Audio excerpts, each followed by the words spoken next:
go through components of Indian money market. Generally, there are three components. First one, organized money market. What is organized money market?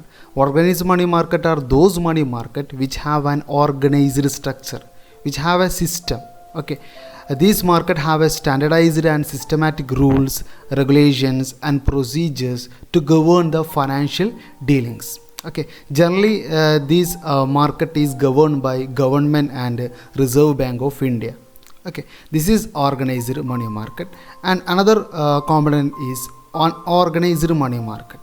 Okay, unorganized money market which have no organized structure.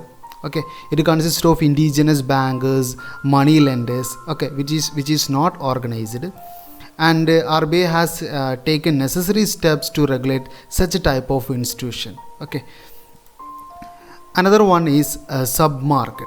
Sub-market consists of coal money market, bill market, etc. Bill market consists of commercial bill market and treasury bill market, etc. Okay, these are the main components of Indian money market. First one, organized money market, unorganized money market, and sub-market. Structure of Indian money market. First one, unorganized banking sector, and second one, organized banking sector. We can discuss in detail. First one, unorganized banking sector. Unorganized banking sectors are those banking sector which is not organized. That means which is not controlled by Reserve Bank of India or Government of India. Okay. First one, indigenous bankers. Indigenous bankers are best example for unorganized banking sector. Indigenous bankers are individual or private firm. They receive deposit and lending money. Okay, they act as a bank, but that is they are not organized. Second one is money lenders. Money lenders are those persons who do not accept deposit from the public but merely lend their own fund. Okay, that is the difference between money lender and indigenous bankers. Indigenous bankers act as a bank. They collect deposit, they receive deposit and lend money. But money lenders, they do not accept deposit from the public. They lend their own fund.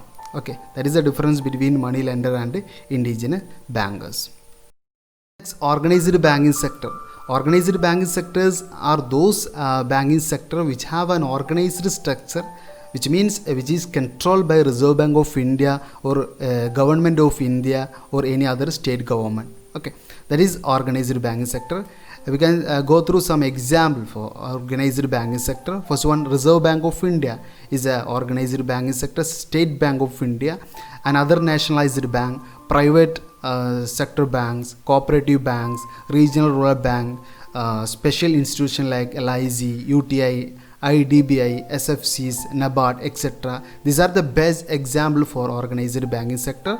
Okay, these banking sector have an organized structure. They have a system. They follow rules and regulations of the Government of India, also guidelines of Reserve Bank of India. That is the difference between organized banking sector and unorganized banking sector. Next, participants in money market or players in the money market. Okay, first one, government is the most important participant in the money market. Government have a lot of rules in money market. Second one, Reserve Bank of India is another participant in the money market. Discount and Finance House of India is a participant in the money market. Banks, whether nationalized and privatized banks also participate in money market. And then financial institutions like LIC, UTI, etc. These are the participants in money market. Then cooperative firms, mutual funds, non-banking finance companies, Security Trading Corporation of India, provident funds, public sector undertakings, PSU. These are the some of the players in the money market or participants in the money market. They have their own role in. We know the Reserve Bank of India is the most important player in the money market. It is the center of financial and monetary system. It is the main regulator of money market. Let we can go through rules of RBI plays in Indian financial system. First one, note issuing authority. RBI is the note issuing authority. RBI enjoy monopoly power of note issue. No other bank empowered to issue currency notes. Okay, so RBI is the note issuing authority in India. Second one, government banker. RBI is a government banker. RBI act as a financial advisor of the government. RBI act as a financial agent of the government. So we can say that RBI is a government banker. Then third one, bankers bank and lenders last resort. Okay, RBI has a right to control and supervise the activities of all banks and the countries by way of issuing license, giving permissions, and issuing some rules or guidelines to other banks. So RBI is the bankers bank and lenders last resort. Okay, then third one, supervisory and advisory authority. RBI is the supervisory and advisory authority. The exchange it is the exchange control authority, promoters of financial system, regulator of monetary and credit. Okay, these are the some of the rules RBI plays in Indian financial system. Next, important technique used to monetary control by Reserve Bank of India, or how Reserve Bank of India, what are the tools Reserve Bank of India used to control the monetary system of the country. Okay, first one, open market operation is one of that. Second one, bank rate. Third one, cash reserve ratio. The fourth one, statutory liquidity ratio. Fifth one, liquidity adjustment facility. Repo rates. First one, open market operation. Open market operation is one of the important tool that RBI use to control the monetary system of the country, which consists of purchase and sale of government securities in the open market. It is done with a view to regulate the supply of money. It is not widely used technique by Reserve Bank of India. It will use only necessary at essential time. Second one, bank rate. Bank rate is another tool that Reserve Bank of India used to control the monetary system of the country. Bank rate is the standard rate at which RBI buys or discount bills of exchange or other eligible commercial paper. Bank rate helps to control the volume of credit. If RBI increase bank rate, the bank will also increase their lending rate. Okay, bank rate is also used to control the money supply in the market. Third one, statutory liquidity ratio. It is the reserve requirement that commercial banks are required to maintain in the form of cash, gold, or approved security in Reserve Bank of India before providing credit to the customers. Okay. Repo rate. Repo rate is the rate at which the RBI lends to commercial bank, typically against the government security. Okay, this is repo rate. And another one is reverse repo.